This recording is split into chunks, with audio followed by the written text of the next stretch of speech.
那么接下来呢，由我为大家带来一段精彩的江湖故事。时间这一晃呢，咱们来到80年代末90年代初了。今天晚上的故事呢，可以说是非常的精彩。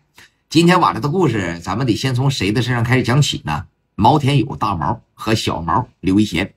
咱们大家伙都知道，这两个人呢，算是飞哥身边的两大干将。要说火拼族里边，这两个人绝对是独当一面。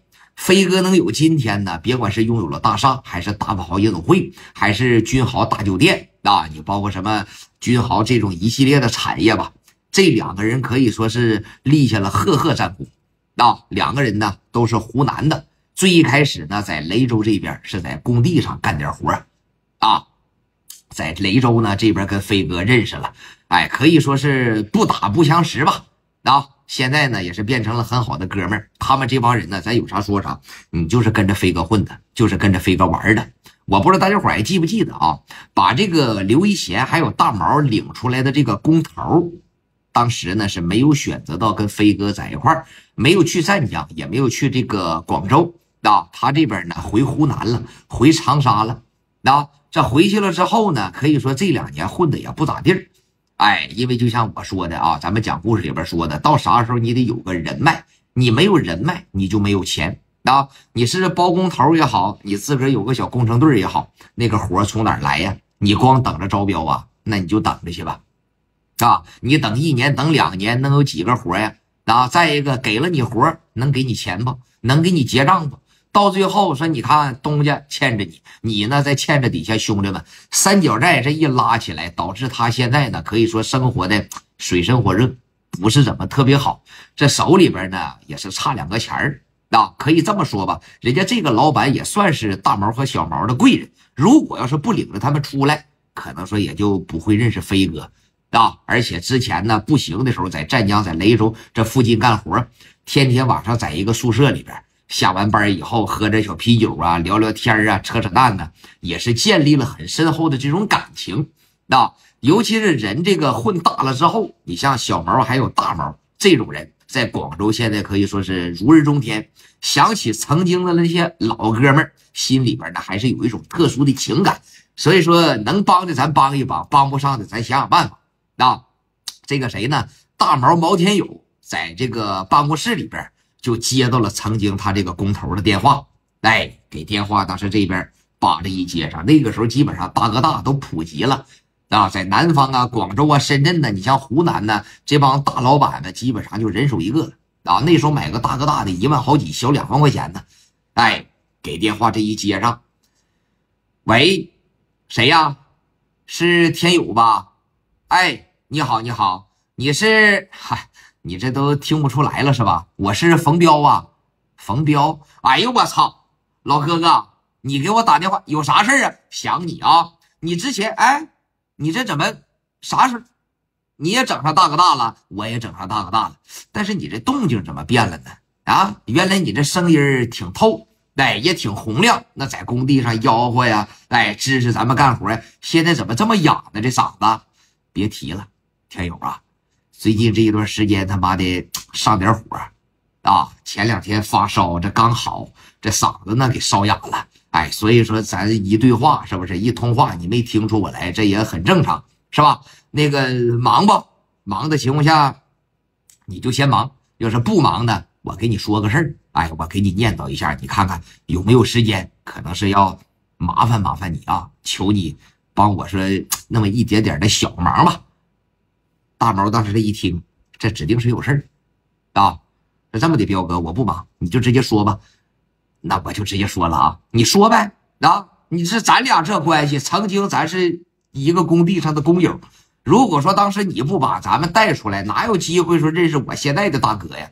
咱们哪有说今天的日子？其实说实话当时跟你说了，在一块跟着飞哥混，上湛江上广州要不然你现在也好起来了是这现在这怎么说呢这后悔也来不及了那你倒是说呀，你找我啥事儿你倒说呀。那我就直接说了你说呗，你看你大老爷们儿你太磨叽了。其实你看兄弟们，不是说他怀疑他和大毛的感情，啊，毕竟现在一年也见不上几面了。人家大毛和小毛在老家也没啥亲人，平常呢就是在广州陪伴着飞哥，那也不回去。哎，再一个有时候可能说回去也不一定跟你在一块坐着，是吧？就是偶尔的通电话。但是呢，大毛心里边他记着这一份感情。但是有这么一句话说得好，老爷们儿啊，一分钱难倒英雄汉，没毛病吧？借钱这个事儿，有的时候他妈的他挺不好张嘴，你就跟父母要，你都得伸手，你都得是吧？来点，你更何况是跟自个儿的兄弟朋友哥们要，而且原来还是跟着你混的，并且呢，最近这几年联系的也不算是特别的频繁，所以说张嘴要借钱的时候，话到嘴边又咽下，是话到嘴边又咽下，有点不太好意思说。大毛当时也听出来了啊，什么叫好兄弟好哥们呢？首先第一点，你得为对方着想，再一个，你听出他的难言之隐了之后，你得赶紧给对方一个台阶下，你不能在这块拿捏着。你听出来了，有求于我，我就得让你亲口说出来。你拿捏人家那有意思吗？一点劲都没有啊！大毛当时在电话里边就说了，说怎么的，彪哥是差钱啊？最近呢是缺钱呢啊？有什么困难直接跟我说就行了。啊，我这儿多了没有10万8万的，哎，只要你用，我马上就能给你拿过去。哎呀，兄弟，要不然我也不能给你打这个电话，这亲戚朋友啥的，我能借的全借遍了啊，没人愿意把钱借给我，可能也看着我这些年混的有点不济啊。你说咱想当年风光的时候，上赶着有人给咱拿钱花，你是银行里边也愿意把钱贷给咱。这帮人呐，太现实了，一看我不行了，这几年可能说要走下坡路了，借完钱以后可能还不上了，或者是短时间的还不上了，一个个都离我远去了。这种人走茶凉的滋味啊，兄弟，真他妈的不好受。所以说我今天呢给你打这个电话，也是鼓足了勇气。你看看你手头方便不？要是方便的情况下，你借给我几万块钱啊，我把咱这帮子工友的工资给他发了。这眼瞅着要过年了啊，我不能欠着兄弟们的钱呢。然后明年我也就不干这一行了。哎，说实话，在湖南这边咱也没啥人脉了啊。这个社会现在发展的日新月异，一天一个样，一天一个样。咱原来那些个老关系也不行了。我寻思明年我不行开个小饭店啊，你这几万块钱呢，我就再慢慢的还你，行吧？大毛当时心里边这一听，哎，这心里边当时一揪，真的也是挺同情自个儿，现在有能力了，也是愿意帮帮他这个好哥哥。当时一口就答应下来了，说这么的哥啊，你大概用多少？那个怎么也得是3、5万块钱，3、5万块钱啊！大毛当时这一吧唧嘴，怎么的兄弟？有难度啊，我也知道你在广州也是说跟大哥的，咱也是靠人吃饭的。如果手头真要是不方便，你不拿也行，或者是少给我拿点也行啊。你看我这，哎，你这么的哥来，你在长沙是吧？我在长沙呢，你等着。我呢，我带小毛回去一趟啊，我带曾经的咱这帮工友呢也回去一趟。一方面呢，咱们叙叙旧，好长时间不见了；再一个也快过年了，我就当回家过个年啊。另一方面呢，我给你张罗俩钱啊，你不用管了，你就是给我打完电话之后，你也就不用朝别人借了。这个事儿我给你兜他，行吧？老弟啊，这个事儿你真给哥兜了，我必须给你兜了。你3、5万块钱呗，3、5万、3、4万吧。行，我明白了，你在家等我吧。啊，我现在我喊上小毛，我张罗点钱，我马上开车我就往家走。然后大概明天晚上吧，或者是可能更晚一点啊，我啥时候到了，咱就啥时候喝酒就完了，行吧？兄弟，你太清醒了。这些年呢，你也没变，你放心吧，彪哥。不但是我没变啊，小贤呢，咱曾经这帮工友都没变啊。你等着吧，给电话呢，当时扒着一撂下。哎，你看大毛呢，他手头也没这些现金，有些时候飞哥给他钱他不要，就说在公司里边放着吧。我没钱了，我就直接找李大爷要去。啊，我没钱了，我就上公司拿。所以说呢，大家伙的钱基本上也都在李大爷，也都在飞哥这块放着。那你怕啥呀？兄弟们在一块发展，而且飞哥，你像和大毛啊、和小贤他们现在这种感情，你就不用说了。什么钱挣来了以后，我就必须得拿回家，必须得先揣我兜里边，没必要。那缺钱了，你就上公司拿去；你不缺钱，那钱就在公司放着呗。那谁都不一样，反正是在公司放着，那还安全。拿钱再生钱，年底呢，你是吧？分红下来，你可以拿一部分，剩下的你可以还放公司里边，是吧？其实这个挺好的事儿。哎，当时呢，这个谁呀，毛天友给这个飞哥打了个电话啊，今天晚上这个可以这么说吧，毛天友呢是在这个大厦里边值的班，飞哥呢给电话这一接上，喂，哎，飞哥，友啊，怎么的？你说吧。那个，我想从公司支2个钱支2个钱你找李大爷去呗啊！你不用给我说，你这些年给咱公司挣多少钱了？我告诉你啊，别的咱不敢说，咱身边这帮兄弟们，你是想用钱干啥？买房买车也不用鸡巴跟我说，找李大爷就行啊！花多少钱哥不带拦着的，哥呀，就是兄弟归兄弟，但是咱们集团咱们公司的规矩是规矩啊！我动每一分钱，就是我从公司里边我支200块钱，我也得跟你说一声，好兄弟啊！拿钱干啥呀？我老家的一个工友，曾经呢也是领我们出来的一个工头，你也知道冯彪啊，冯彪这边怎么的了？这2年他妈挺困难啊，就找我借钱来了。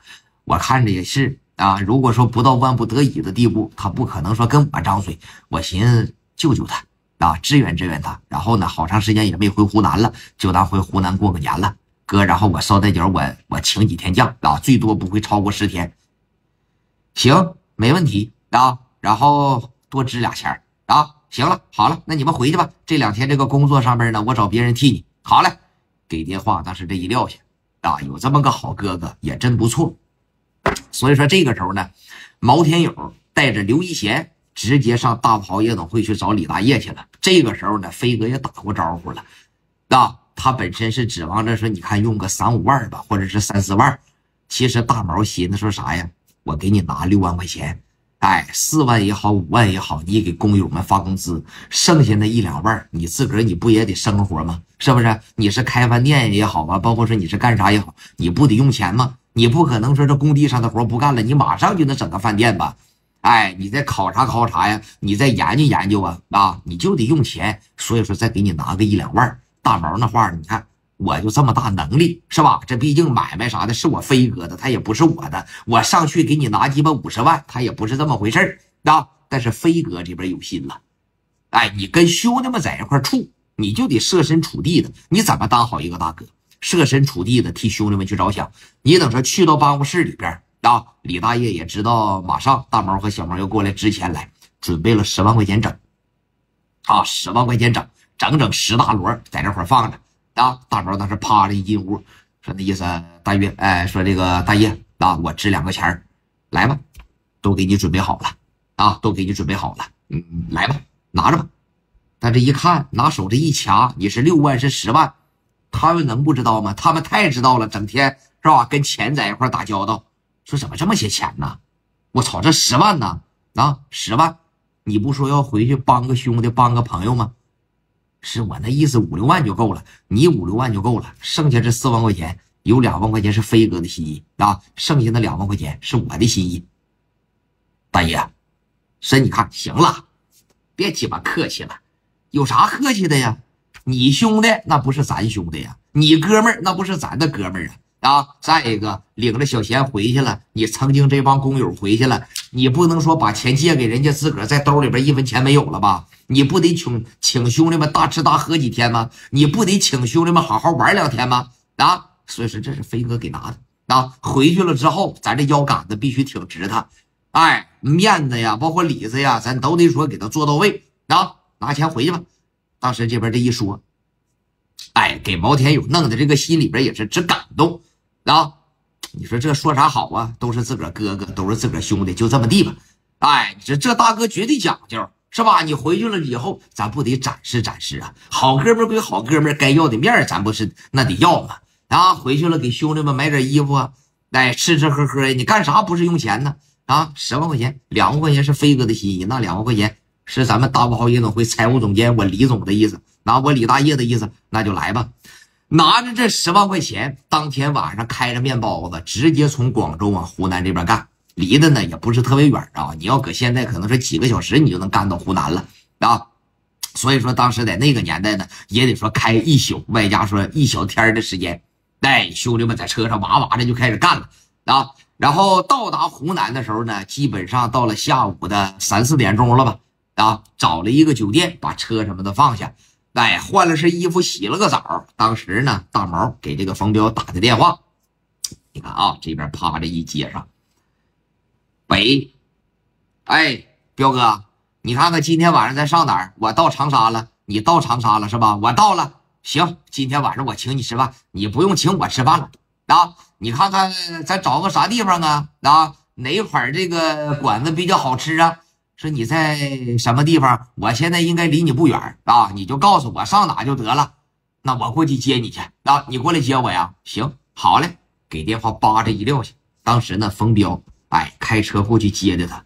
原来彪哥呢一出门，身边怎么也得跟个7、8个，现在拉了啊，现在混的不怎么好了，可以这么说吧，就一个人啊，开着车，这车呢还是个挺破的车，开老长时间了啊，奔着他们住的这个酒店这边就来了，和大毛啊和小贤呢，当时他们这见着面了之后，那可以说又是拥抱啊，又是握手啊，在一块又是贴脸啊，你就别提了，那关系可以说是好极了啊。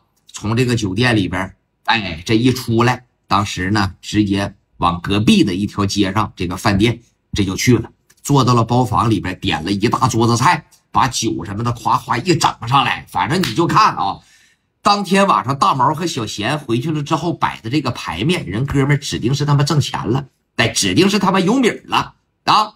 所以说酒过3巡，菜过5味了之后，这边毛天友和刘一贤给自个儿吨倒了这么一大缸白的。这彪哥啥也不说了，这些年咱们虽然是联系的比较少了，但是呢这个感情在心里边啊，不联系不代表遗忘了，不联系不走动并不代表咱们的感情不深厚了。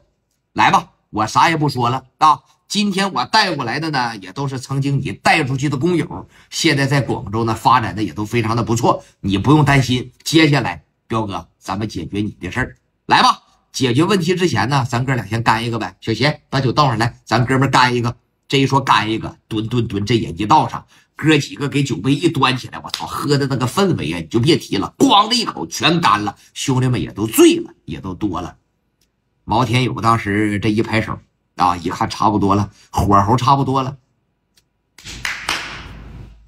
，2小箱啊，往桌上那是一抬，小转盘叭给一转过去。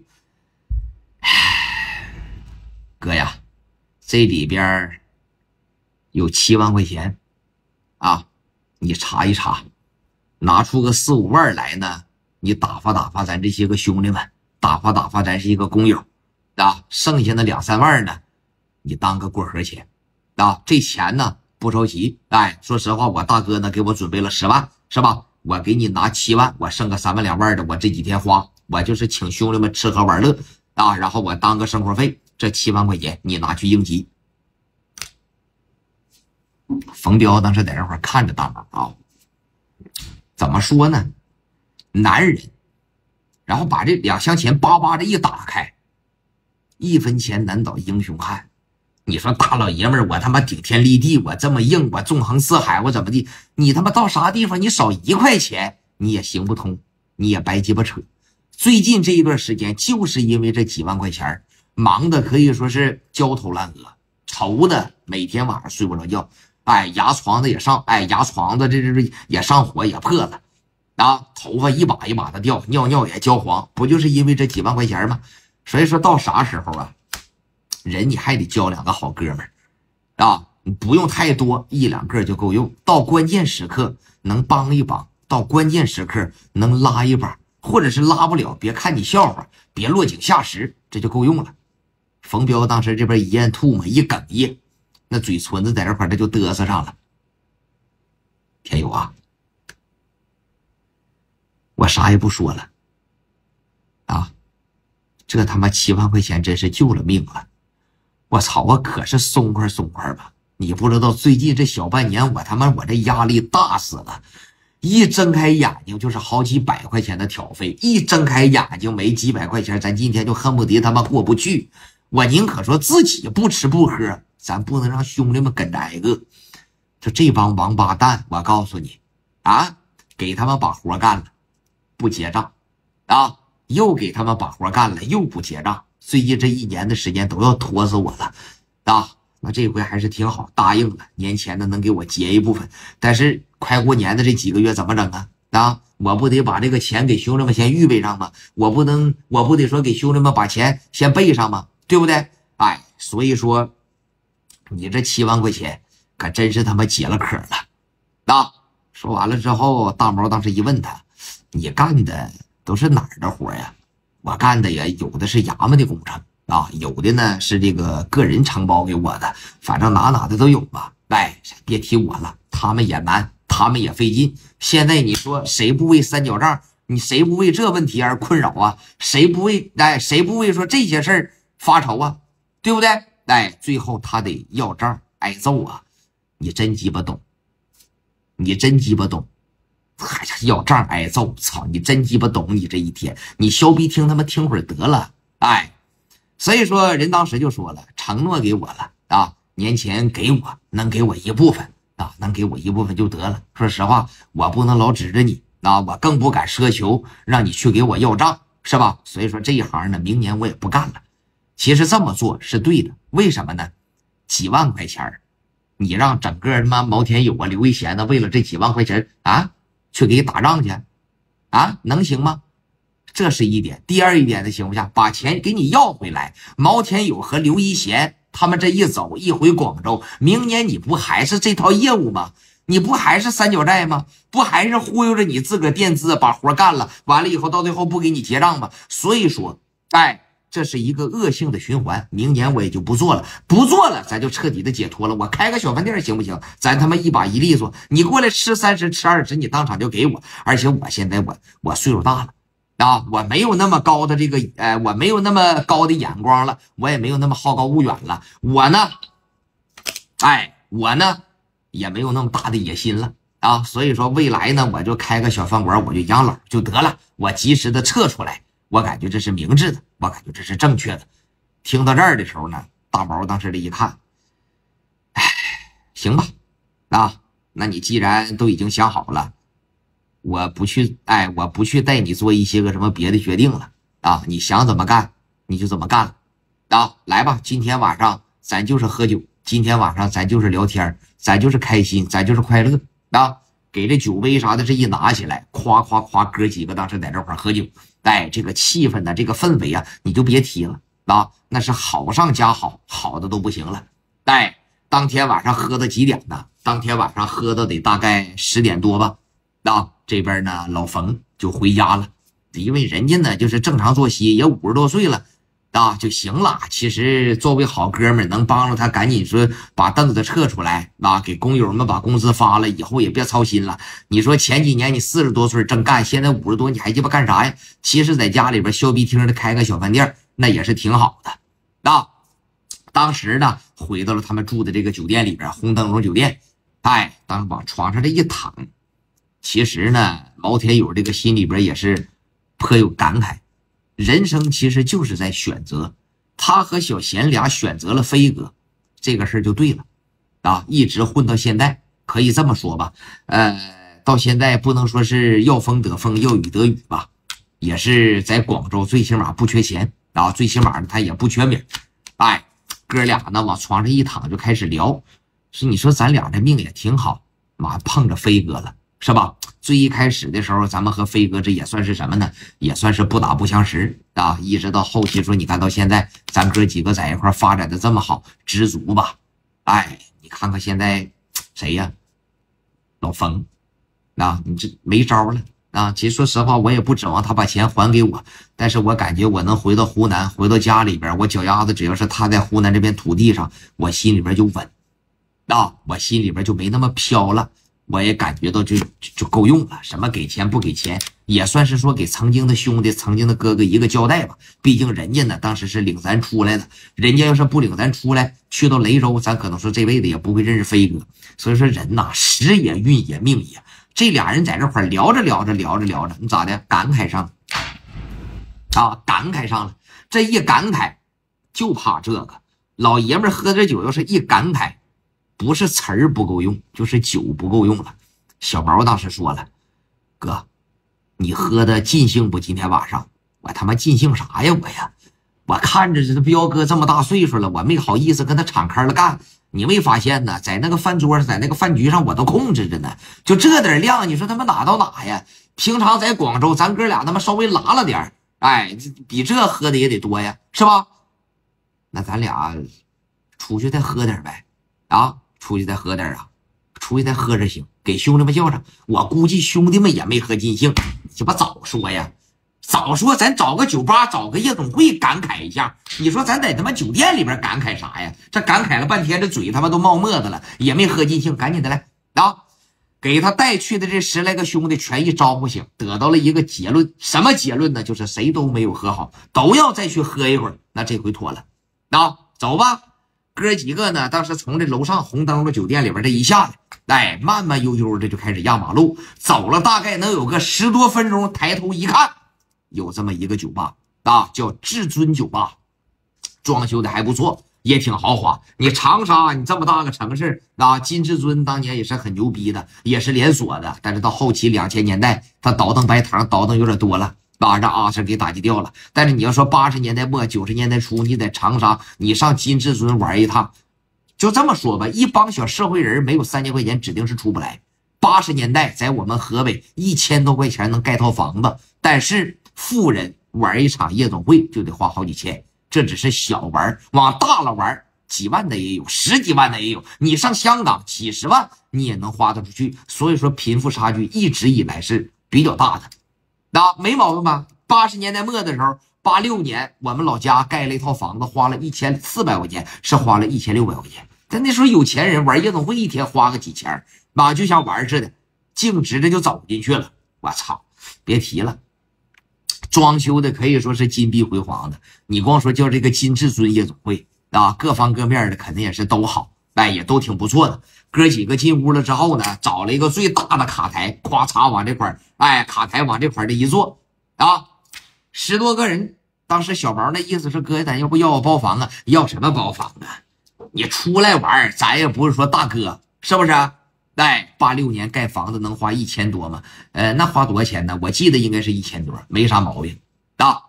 哎，说这咱就别上包房里边了，咱也不是大，咱也不是说像飞哥这种段位，越热闹越好啊。看看这帮女孩在这块跳舞啊，一会儿看看有没有什么小宝贝啊，给搭讪搭讪的，让兄弟们也好好的解解渴，让兄弟们呢也好好的解解乏啊，也好好的解解乏。哎，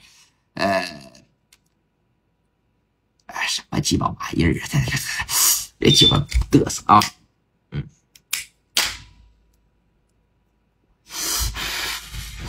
所以说在这个时候，哎，哥几个当时呢往这个沙发上，往那个卡座上，但是往这一坐啊，说咱一走一过的看看这个女孩啊，在这块溜溜达达的挺好啊。当时老板什么的，夸夸这边也就过来了，哎，一看来了10多个。啊，乡音未改，都是咱说实话，都是湖南口音啊。当时进屋了之后，哎，来到他们这个卡台这块，当时就问他们说，那意思哥几个咱喝点啥呀？啊，喝点啤的呀，还是喝点洋的呀？瞅这意思应该是外地来的吧？啊，哎，小湖南口音，当时这边这一标上啊，我也是湖南的，当时人这边呢也听出来了啊，你也是湖南的是吧？对，没错，我们也是湖南的啊，湖南的行。但是你看为什么一看就是他们是外地的呢？可以这么说吧，小贤呐，包括说毛天友啊，他们这个穿着打扮，哎，包括说各方各面的啊，一看和本地的就不一样。从广州啊，从香港这边啊回来的这个大老板，他的这个气质啊，包括这个气场啊，肯定和本地的他不一样。哎，一看有钱，满面红光的啊，穿着西装革履的啊，是这么的吧？你们呢就朝着豪华的给我上，哎，穿的比较时髦，一看就是怎么说呢？一看就是说从广州这边来的啊，说照着豪华的给我来吧啊，找点女孩啊，找点这个宝贝啊，找点乱码七糟的啊，你就全上就得了，哎，怎么伺候都行啊。这边说完了之后，老板就说了，行，那你就请好吧，马上给你安排。哎，这他妈穿的很洋气啊！没多一会儿的时间，整个桌上全给你铺满了。你像这个啤酒啊，啊，你像这个什么洋酒啊，哎，你像什么小果盘啊，乱八七糟的，然后10多个小摩登女郎，当时蹬着小高跟鞋，这也就过来了，然后往这一坐，那就开始作陪了。当时呢，像这种机制，我觉得怎么地也得花个4、5千块钱，就在当时那个时候啊，就在当时那个年代。那你看酒水这边也上了，女孩这边也上了，摸着大腿你开喝就完了呗，啊。这边是左手也不闲着，是右手提着杯，来到这个地方，没有说半个小时，没有说1个小时的时间，这哥几个嘎嘎在这块这又喝多了啊，这又喝多了，哎，一直喝到几点呢？一直就喝到12点多，不到1点，这个事儿啥的他也就来了啊。那你看打外边一下进来了，能有说10多个吧？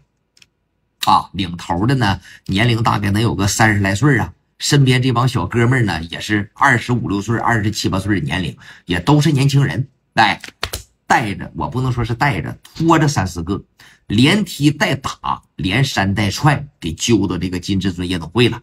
往那个角落里边给他们一摁，我操！一进屋啊，也没吱声，拿着酒瓶子叮当朝脑袋上就开始凿，朝脑袋上就开始干，就给这几个小伙子就打啥样，打的声都不敢吭一声。你越吭声，他越揍你。你越吭声，他越揍你。哎，说白了，这10多个在这块打，那3、4个有点欺负人了啊！就一边打一边说：“操你妈！借我的钱你不还，几个小王八蛋，信不信我他妈活活给你们砍死？信不？啊！再他妈不还钱，你妈了个逼，给你奶他妈绑起来！哎，给你妈绑起来，给你姐卖他妈泰国当小姐姐，在这块说那话你就别提了，哎，就不着个听。真是这3、4个小伙啊！”也可能是没啥战斗力，可能也是真借了人家的高利贷了啊！总之让人在这块大嘴巴子扇着，酒瓶子抡着，是连个屁都不敢放，连个声都不敢吭。当时正好赶上这个服务员过来给大毛啊，给这个小毛他们呢啊上酒。哎，这边大毛当时问了这么一嘴啊，说那意思干啥呢？这是啊，这是干啥呢？我操，这10多个围着几个小伙子在这块打欢的了。我在这看着都得打了7、8分钟了，别提了，这几个小孩借了村哥他们的高利贷了啊！1要不给，2要不给，3要不给，这是给村哥整急了啊！借了多少钱呢？我估摸着你是能借多少钱呢？这小孩能借多少钱呢？啊，他有胆借多少钱呢？是不是？我估摸着也不多，几千块钱呗啊，最多万把千块钱呗，是不是？哎，操，因为鸡巴几千块钱。因为几千块钱你不能这样啊！因为这几千块钱你不能给这些个小伙子打的，我操！你瞅这太鸡巴残忍了，打一地西瓜汁了啊！所以说有些时候混社会混到一定的段位了之后，你眼皮子再往下瞅，你就瞅不了了。你觉得几千1万现在不是钱了，我操，人家觉得是钱呢。这一年我能挣几个1万呢？我能挣几个几千呢？是不是实话哥啊？但是你这种打人的行为确实也是有点太过分了。你包括小毛啊，还有毛天友啊，他们也放过高利贷，也要过钱，是吧？你最起码说你借了你得还。再一个，你真是手无缚鸡之类的小孩，咱想办法让他还上就完了呗。你光这么揍他，你光这么往死磕他，你能解决什么问题呀？啊，在这块越看哥几个可以说是越同情心犯了。一开始是强在这块压着。别管了，别管了，你这是个事就管啊！咱也回到湖南了，而且咱现在也不在湖南发展，咱管他这个事有啥用啊？是不是？没什么意义嘛。哎，再一个像这种事多了啊，你这玩意儿你能管得过来吗？是不是？还有一句话，毕竟杀人偿命，欠债还钱嘛，是不是？哎，来喝酒，不看了啊，不看了，来哥几个喝酒来喝酒。大毛和小毛他们哥几个在这块就接着喝酒啊，本以为是寻思不管了。哎，我不看，我朝这边，我眼不见我心不烦嘛。结果你猜怎么的？这10多个有个叫春哥这小子，给这3个小伙子打的都出动静了。求求你们了，别打了，再打就打死我们了，我们给你跪下还不行吗？有钱一定还给你呀！扑通这一下，几个小伙子全他妈给跪这了，拿脑袋朝地上咣咣就开始磕，一边磕一边作揖，哥，我求你们了，我求你们了，求你们别打了，再打就打死了。你瞅给咱打啥样了？咱不是说有钱不给，咱是真没有，你再给咱一点时间或怎么的，哥，求你了啊！你行好吧？你看这一声。你看是看不着了，你听到耳朵里边你不扎心吗？啊！小贤当时啊说：“哥呀，我操，这他妈太可怜了，这比咱当时都可怜呢！这让人打这样，我操，都给跪下了。你这男人的尊严根本都没有了，现在给打啥样啊？啊！”大毛当时在这块顿家喝了一杯啤酒，走，过去看看是怎么事儿啊！过去看看去，走。大毛还有小贤他们带这10多个，当时直接朝着春哥他们这帮人就过去了啊！3个小伙子现在依然是在地上跪着，咣咣在这块磕头抱大腿啊！小兔崽们他妈不还钱是吧？给我跪下，你他妈也没用，不还钱，今天给你他妈脑浆子打出来，给一瓶酒，这一拎起来，朝着后脑勺上这就要干。你等是酒瓶子刚一抬起来，大毛啪的一下给这手腕子攥住了。这一瞬间啊，这叫春哥就感觉就往下落就落不下来了，想抡就抡不出气了。回头这一看，毛天友站他跟前了啊！你包括小贤也给一个小子拦下来了，兄弟别，他给拦下来了啊！别打了，行了啊，差不多了。你这给这几个小伙子都鸡巴咱说都打啥样了，是不是？哎，差不多得了，得饶人处且饶人吧。啊，这么的，哥几个要是情绪不好，或者是怎么地的，上我那桌啊，咱在一块喝点酒啊。那个几个小兄弟欠了钱得还啊，这不还是不行啊。再给你们2天时间，你抓紧时间凑钱。你们凑着钱了以后，别说挥霍吃喝玩乐，抓紧时间把人这哥们的钱还上啊。行了，说他们2句得了，他毕竟小孩，而且我听那意思，欠着多少钱，几千块钱也不多，是吧？哎，放他们一马。啊，这几个小孩我看着也不容易，你再这么打下去，说实话，真给脑浆子就打出来，谁还还你钱呢？对不对啊？走，上我这桌喝酒去啊！我听这意思，这不都是湖南的吗？都是湖南口音。哎，咱们别说自个儿人打自个儿人啊，手下留情，行不行？哎，走，上我那桌喝酒去。他妈撒开我！哎，哥们儿。你这朝我身上你赠他一下子，啥意思啊？什么啥意思啊？你谁呀？我叫毛天友，我也是湖南这边的，这是我兄弟刘贤，也是湖南的。你他妈湖南不湖南的？你刚才说啥？还不就几千块钱吗？行，这3个小子一共欠我15000块钱啊，算上点利息，杂七杂八的2万多，零头不要了。你不说才几千块钱吗？2万块钱你给还了得了啊！哥们儿，谁是你哥们儿啊？你这么整就有点说不太讲道理了。你就给他打死，他不也没钱吗？怎么的？看不惯了？有点看不惯，看不惯你替他把钱还了吗？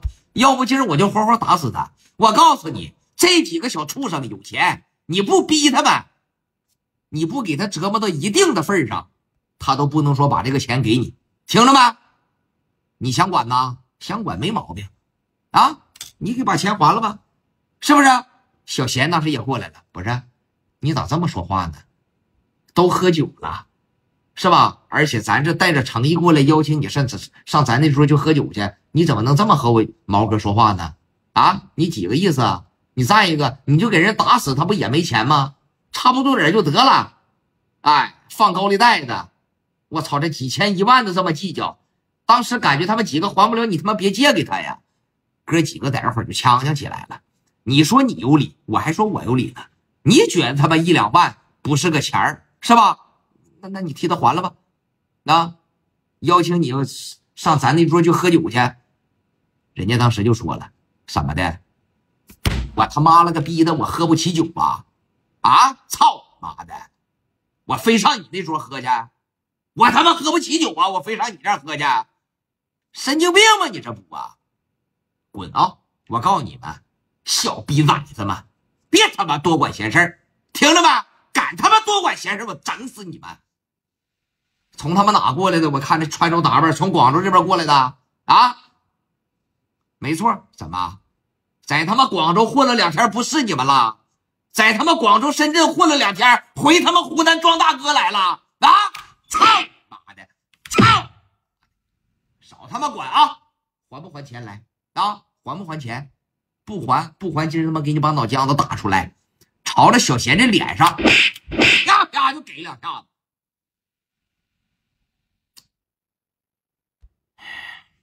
来，你们几个站起来，钱不用还了，走来啊，走。这一说走，这几个小孩在这块也不敢动弹。毛天友当时说了，没听着啊，让你们走啊，接下来这事跟你们没关系了，钱也不用给了。操你妈的！哎，当时这一说这个啊，这几个小孩在这块一站起来，确实啊，这个叫春哥的这小子啊，现在他的心思也没在这几个小孩身上了。我操，你喝着酒，这不在这块他妈较劲的吗？我就认准你了，来给我拿钱吧。这几个小兔崽子一看，哎，这一站起来往外撤了2步，一看没人拦他们，扭头撒丫子就跑了啊！等于是大毛和刘一贤这俩人把这3个小伙给救下来了。但是你打了刘一贤一个嘴巴子，你打了刘一贤一拳，那这事儿就不好解决了吧？你这个事儿就不好整了吧？小贤那是看着他，你敢打我呀？我打你怎么的？行，没事儿啊。回到湖南了，这正好也没啥意思，我他妈陪着你热热身啊！你们在这块坐，我他妈坐不坐能怎么的？你等我一会儿，我出去一趟，我上车里边给你拿钱去。2万块钱，你那意思不让我还上吗？啊，我让你还上，我得出去给你拿去啊！你稍微等一会儿啊，哥，走，咱出去一趟，给他拿钱去。听着啊，今天要不把钱拿过来，活活砍死你们。行，没问题啊，没问题啊，我等着你活活砍死我。这说完了以后，毛天友、刘一贤领着10来个兄弟，没事就出去了。哎，这叫春哥这小子啊，往沙发上一拍，盘腿一坐，服务员上缴，这不就有钱了吗？有人说了，毛天友和刘一贤上车里边拿钱去了吗？不是，能给你钱吗？就剩个3万2万的了，那是飞哥给的零花钱，那是飞哥给到毛天友让你回到湖南装逼的钱，我能给你们吗？啊！而且哥几个咋来的？开车来的，后备箱里边全是东西，后备箱里边全是家伙。哎，给后备箱扒着一邹开，小贤当时把5连发就蹬出来了。你谁能寻思啊？啊，小贤那么点个小个，给5连发往手里边一走，啪着一撸上，小伙贼他妈有那个气质啊！大毛当时也是，来吧，我也拿5连发吧，啪着一撸上。你说剩下的兄弟给砍刀拿上啊，给这个小板斧拿上，没有啊？10多个人正好人手一杆漆黑锃亮的大5连发，全他妈掐手里了。哎，没事当时奔屋里边进来了啊，往他们跟前这一站。当时这个叫春哥的这个什么玩意儿？他们手里边提着的啊？什么东西啊？春哥，好像是枪。什么？好像是枪！我操他奶奶！这几个小子怎么的？要跟我打仗啊？当时这一站起来啊，不是，哎，我说你他妈的！这话没说完呢。小贤当时一看你站起来了，我怕你跑了，我现在都不怕别的。小贤这速度真鸡巴快啊！往前2步，紧着倒腾2步，啪着一撸，朝他们身上咣的一枪，刚他妈站起来，这一枪就他妈给打沙发上了。大毛当时扒着也一撸上，朝人群里边，你妈了个逼的，今天一个也别走啊，全他妈给你们弄这儿。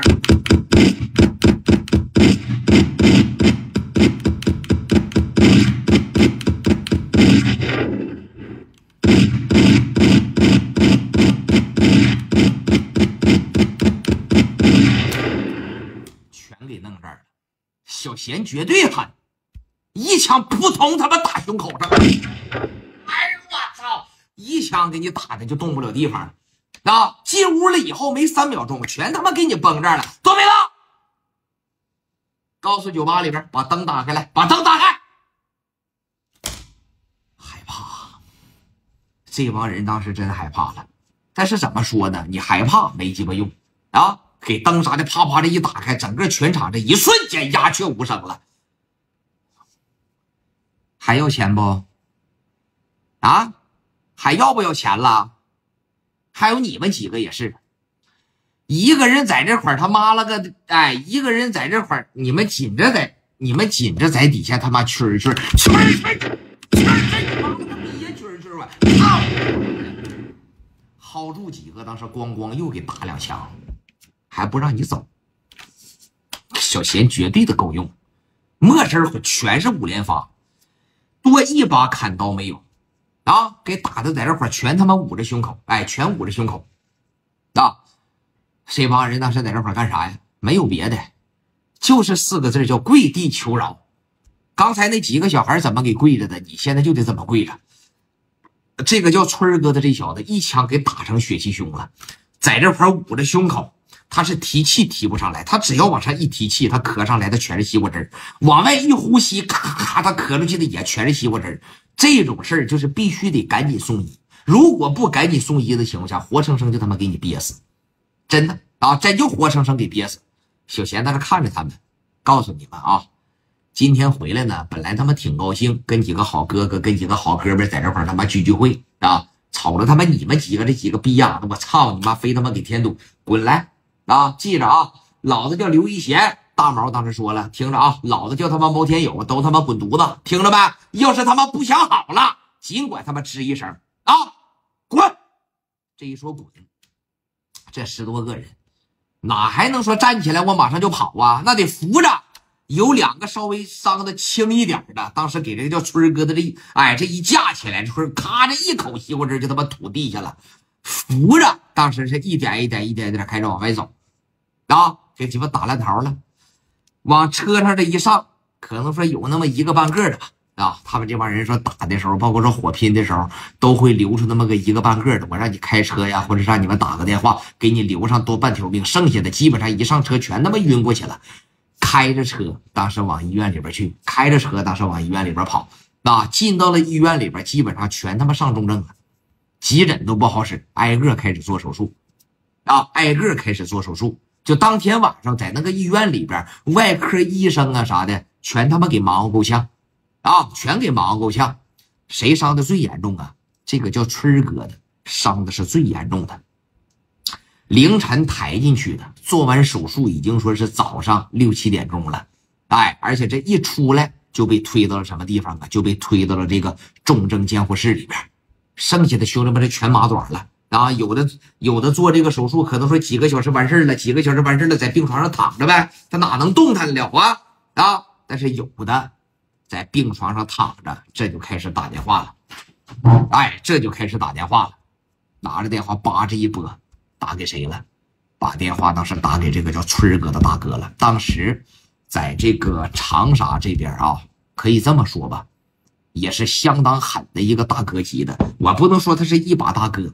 当时你看每个城市里边，每个县城也好，每个乡镇也好，他都是有一个头大的，哎，然后再往下来有跟着他玩的，跟着他玩的时候可能也带兄弟啊，带的兄弟可能手底下也带兄弟，他形成一个庞大的这种关系网。哎，当时最头大的一个给电话扒着一拨过去，峰哥，完了，出事了，出什么事了啊？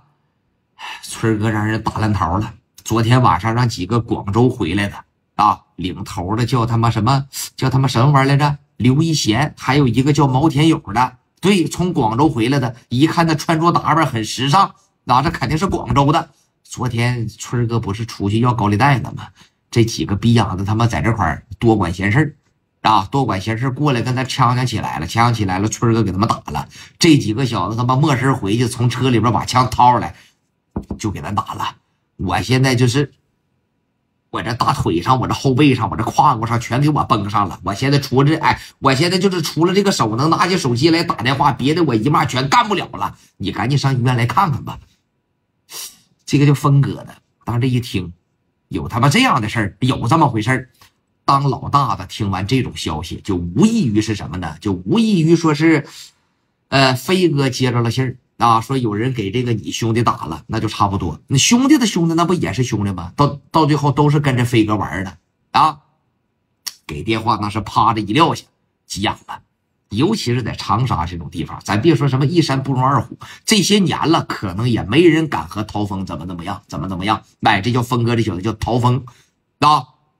所以说，有人打了他的兄弟，他就老有一种什么感觉呢？这他妈是不是挑衅我呀？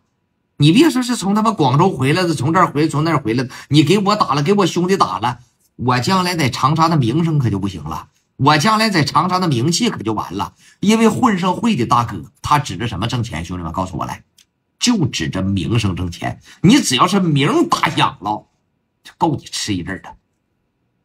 啊，其实好多的社会大哥一辈子就硬了那么一回，就打了那么一回狠仗，玩了这么一回狠活，在当地在社会上出了名了，别人怕他，别人尊重他，以后玩社会关系安心的搞钱了，钱一多了，名更大了，是吧？我完全可以说花钱养一些个比我更能打的打手啊，是吧？所以说像这种情况一回都不能发生。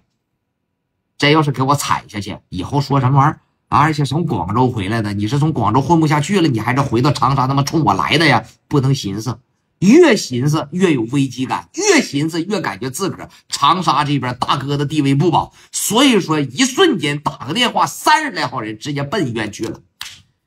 当时这寻思着啊，说是给兄弟们打了，可能是屁股蛋上给崩一枪啊，后背上给崩一枪啊，这是很正常的啊。但是你等说看到这个就春儿哥的之后，他的危机感更强了啊。紧接着把身边小兄弟们瞪过来，我问你，打你们的这伙人叫什么？一个叫刘一贤，还有一个叫什么玩意儿来着？叫毛天友。你确定是从广州回来的？我确定，他们自己都说了啊，就是从广州这边回来的，说是回来玩了还是怎么的？放他奶奶个屁去吧！回来玩来了，有他妈玩成这个的吗？啊，口音呢？口音就是咱湖南人。你们呐，操，我的脸全他妈让你们丢尽了，听着没？全让你们丢尽了。这哪是他妈回来玩来了？这他妈就是冲着我来的呀！这肯定是在广州大了，或者是膨胀了，想回到老家吃一口，想回到老家喝冷喝冷。我告诉你，不可能！想朝我下手，我他妈借给他8个胆儿。有没有电话什么的？电话什么的都没有，也没留。但是我觉得他们应该是在那个附近住的啊。他是说来玩来了或怎么的，他不可能一回来就买房子吧？那是不是在这个金至尊附近住啊？还是说怎么的？你们几个过来，峰哥，上金至尊旁边几个酒店里边，挨个他妈给我扬言去，挨个他妈给我找去，听着没？要他妈不想当缩头王八，今天晚上金至尊我他妈等着他们啊！挨个什么酒店呐、宾馆呐、旅店呐、大车店呐，方圆5公里之内的所有的宾馆酒店全他妈给我通知到啊！捎带脚帮我看看他们登记的时候有没有留什么联系方式，什么刘一贤的大毛小毛什么的，是吧？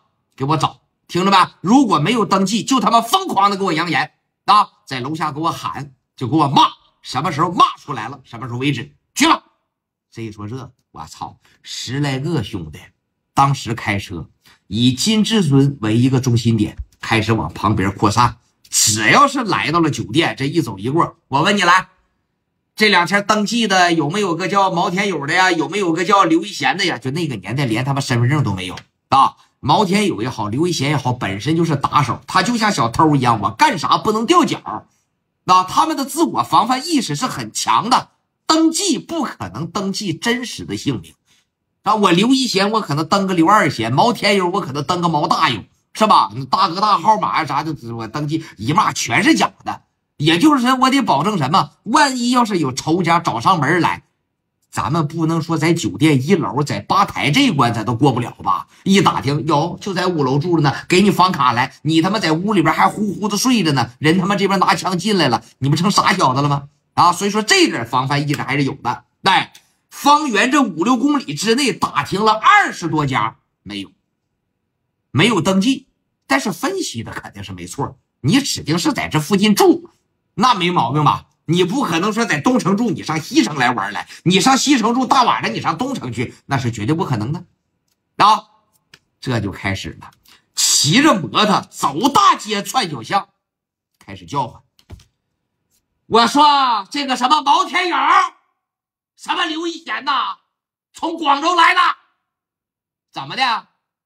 缩头乌龟、缩头王八吗？有能耐他们下来！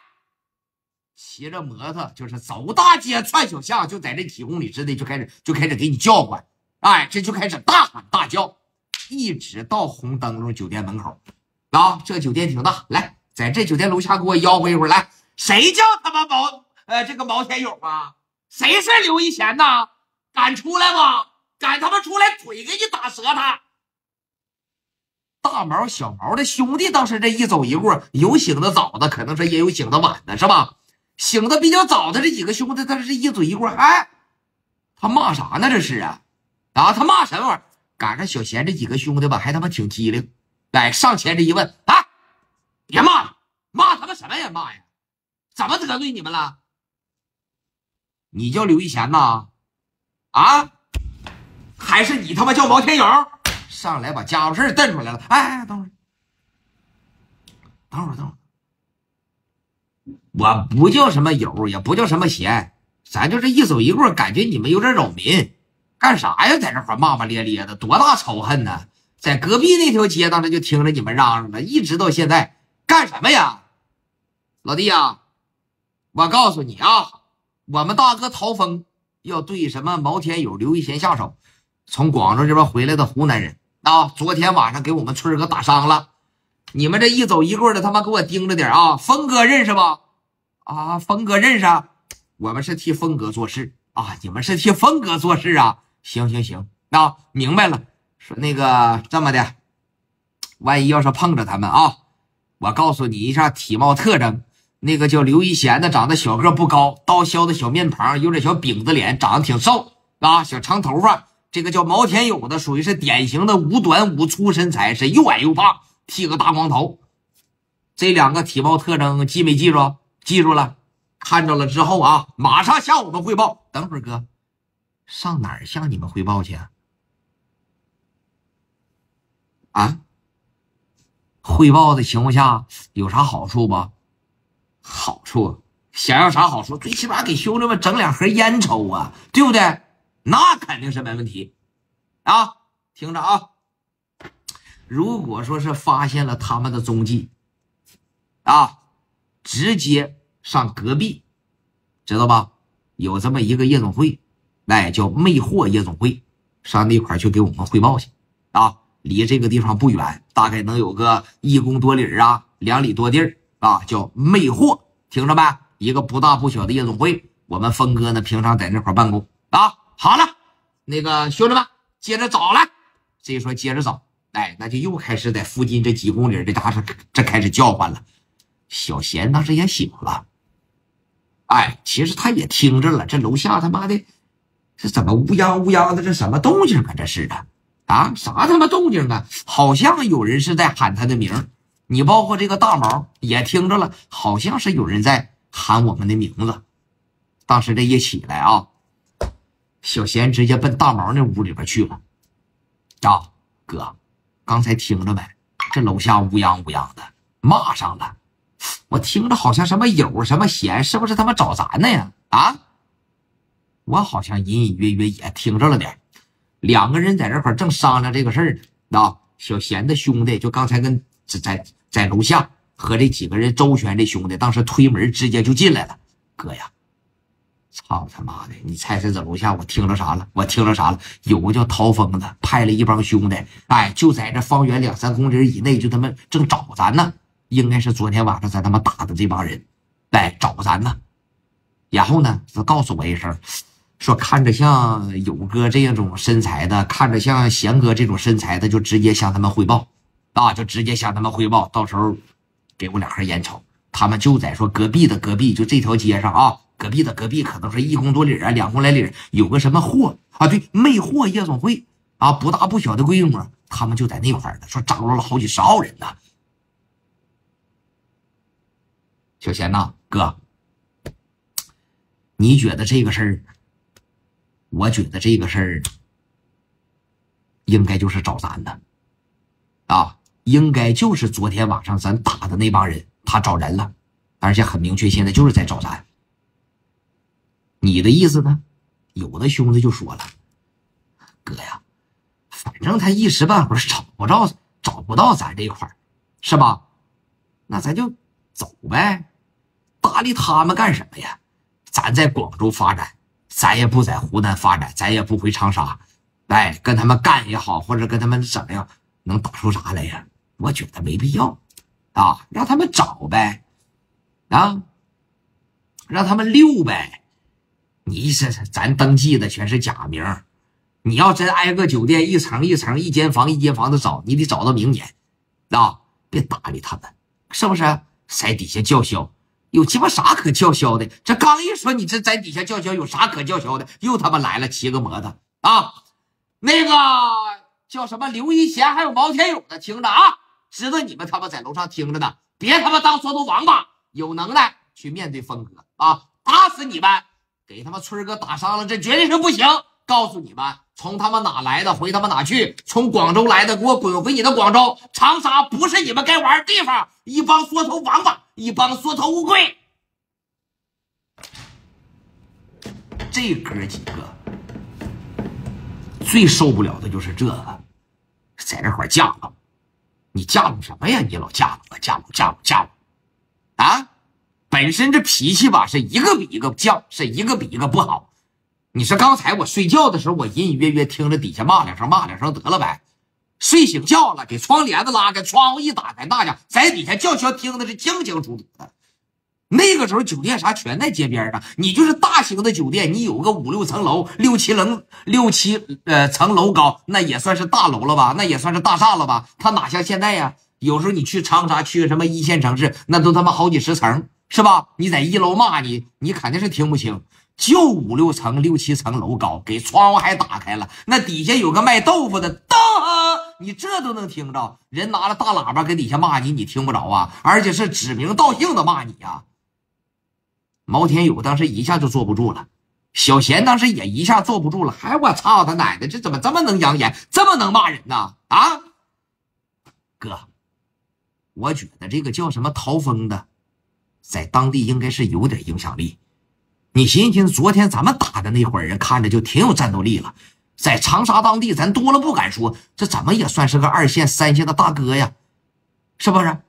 而且这个陶峰现在是替他摆这个事儿，我觉得陶峰应该比他段位更要深，哎，陶峰这个段位应该比他更要高，比他更要深厚，应该算是长沙1线上的大哥了。所以说咱没必要啊，把窗户关上，是不是？耳不见心不烦，是不是？你耳朵里边听不见，这都咋地都好使。给窗户但是绑着一关上。大毛当时在那块抽着烟不吱声啊，大毛在这块抽着烟不吱声。小贤这小子聪明，因为他知道咱们现在跟着飞哥在一块肯定是吃得饱。但是飞哥也鼓励身边的兄弟们创业，回来创业呀，还是说出去创业呀？买卖将来不越多越好吗？其实说实话啊，小贤为什么后期能当上湖南帮的老大？很简单，首先第一点，他比大毛更有野心，他比大毛更聪明，他比大毛想要的更多。后来他给大毛报了仇，他就真正成湖南帮1把大哥了。是吧？咱也不能说总靠着飞哥给咱发工资啊，给咱分红啊。而且湖南这是咱的老家，这是咱的根。一个人想真正的飞黄腾达，你的根基不稳，这肯定是不行。你在外边混得这么大，那么牛逼，家里边没帮的弟兄捧你，你还真不行。大家伙认同吗？小贤分析的没毛病，你没有根，你的根基不稳。你在你家里边都鸡巴混不开，就像人家说的，操，在家里边你能混得开，在家里边你能吃饱饭，你至于流落到广州吗？在当时那个年代跑外背井离乡，那是很辛苦的。所以说但凡有点能耐有点出息的，在家里边能吃上一口的，谁愿意出去浪荡啊？谁愿意出去漂泊呀？所以说我觉得如果要是把这小子拿了，把这小子干了，你别管什么1线上大哥还是2线上大哥，可咱俩回来经营这么一摊儿，但是主要业务还是要在广州陪伴飞哥。长沙这边要是开展点业务也未尝不可呀。啊，挣点钱给飞哥公司里边交点，剩下咱搁湖南也带一帮子兄弟呗，这样对飞哥有好处，对咱们也有好处啊。你的意思呢？毛啊，你说的对呀。而且现在对，就像我哥说的，现在打了就出名，打了就出名。为什么这个叫陶峰的，他心里边很害怕？他就是害怕我操，这小子挺猛，出手他妈给小春打了，下一个可能就得冲我来。你打了小春没事，我报仇是吧？我依然是一把大哥，我在长沙这边一线上的大哥，咱别说一把，要是给我干了，那就鸡巴完了，人家一下就成一线上大哥，是吧？大家伙还记得吧？我前几天讲的那个事儿，我不知道大家伙还记不记得啊？大家伙还记得吧？那小子叫他妈啥来着？在酒店里边找了好几十个老板他妈过来捧他，开货运站的那小子是叫什么来着？啊，在深圳叫什么来着？是让杜成啊，是让康林呢找了一大帮人给他治了。哎，杜成是吧？给杜成打了，我他妈给49成来个大少打了。我操！别人一说杜成哪个杜成给49成来大少打了，我操！那你太牛逼了！你这一下奔一线上大哥，你不就去了吗？啊，你不这是吧？所以说很简单。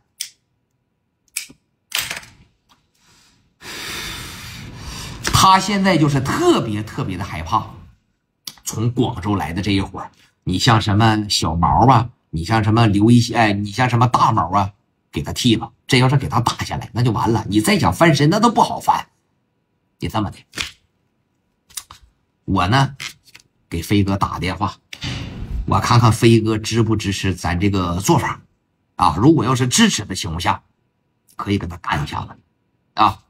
给电话呢，当时叭着一拨过去，哎，打给谁了？当时把电话直接打给飞哥了。飞哥给电话这一接上，喂，哎，毛啊，咋的？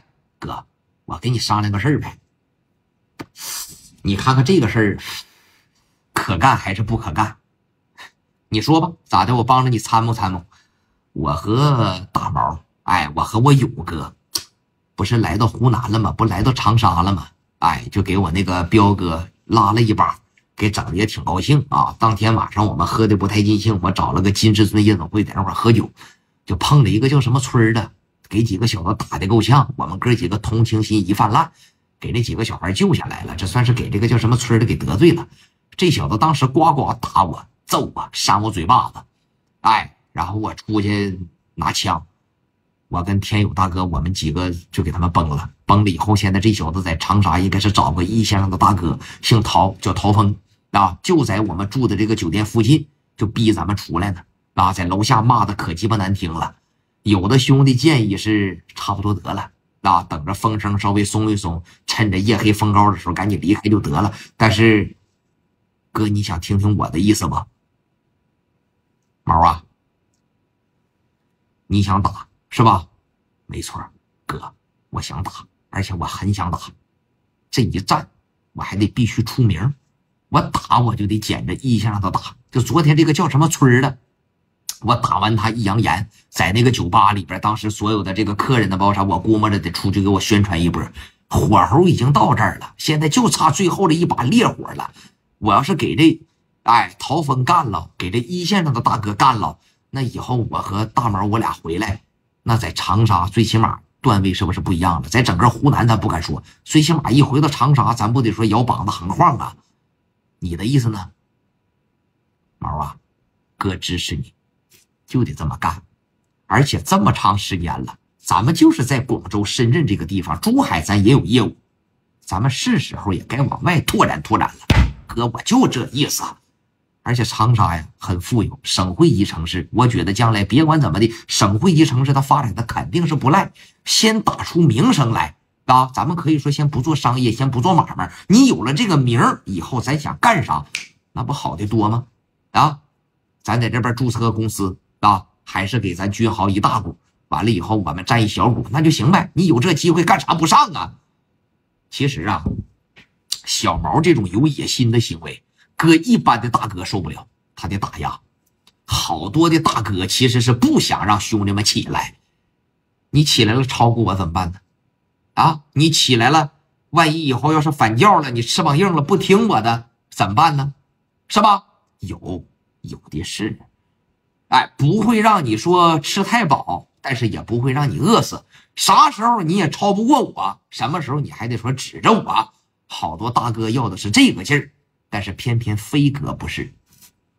飞哥要的是什么劲儿啊？我只要是看上的兄弟，只要是我选上的兄弟，那就指定没问题。如果这家背叛了我，后期翅膀硬了摆弄不了了，只会有两个结果。如果说咱们的感情处得特别的深，兄弟们好合好散，跟我一顿，是吧？那买卖也是你自个儿打下来的，那就归你了。但是还有一种可能，你要是背叛了，或者是翅膀硬了，咱们的感情没触到这块，不好意思，你怎么从我身边拿走的，我还得怎么拿回来。你现在就是贤哥也好，小贤也好，刘一贤还有毛天友，你再怎么折腾，你现在干不过飞哥，你差太多了。所以说这两种情况都不会存在在广州也有很多次挣大钱的机会，而且现在大毛和小毛这俩人也不缺钱，相反他现在马上可以带兄弟就造反，但是他没有。这些年他对飞哥依然是非常的尊重他们也很信任飞哥，飞哥也很信任他们。所以说的情况下，这两种情况都不会发生就是飞哥跟小毛的关系指定是处到位了。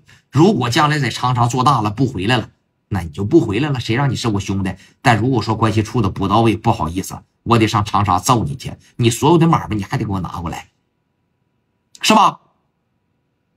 所以说飞哥是无条件的相信小贤，而小贤和毛天友没有当着飞哥面商量的时候也说了，咱们还是占一小部分，剩下的一大部分咱们还归到君豪集团，因为他们明白一个道理，叫背靠大树好乘凉。你觉得你翅膀硬了，你单飞一下你试试来你单飞一下你试试，你可以感受感受飞哥这些年吭哧瘪肚子怎么过来的，你们不是没看着。扪心自问一下子，家里边没有镜子没有尿吗？你们有飞哥那两下子吗？你有飞哥那两下子，你有飞哥的运气吗？你有飞哥的好点子吗？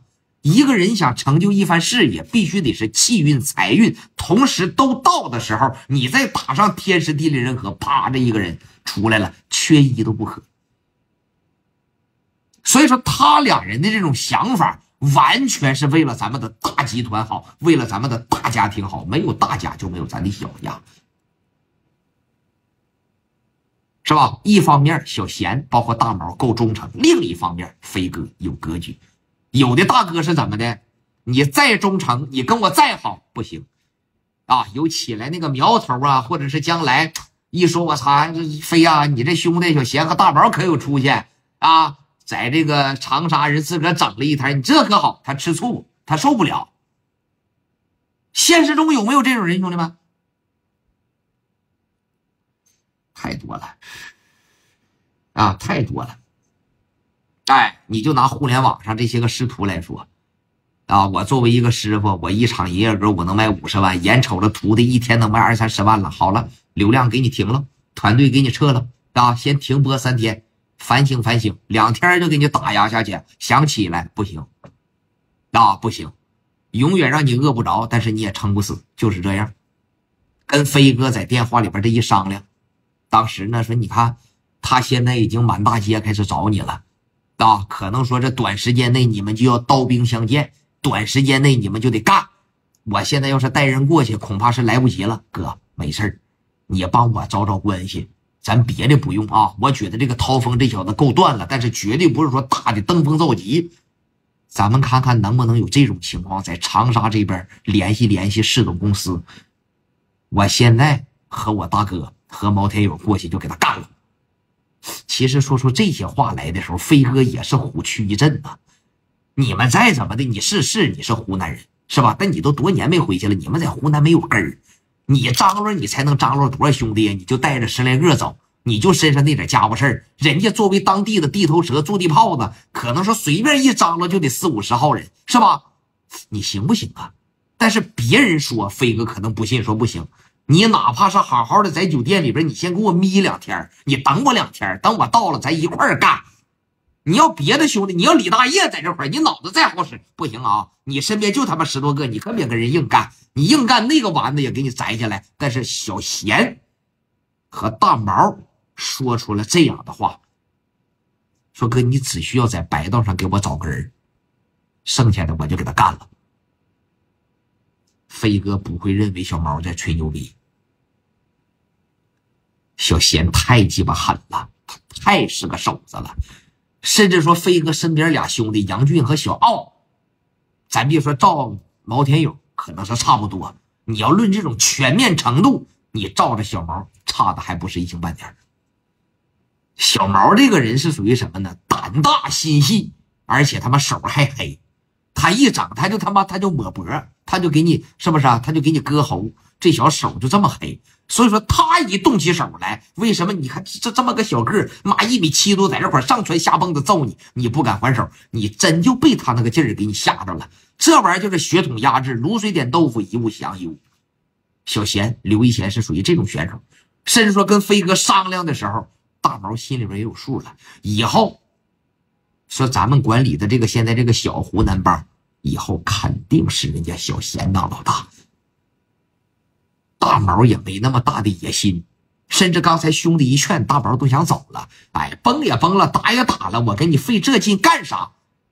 但是人家小贤就不这么认为啊！你有这个机会，为啥不在家里边扎下根啊？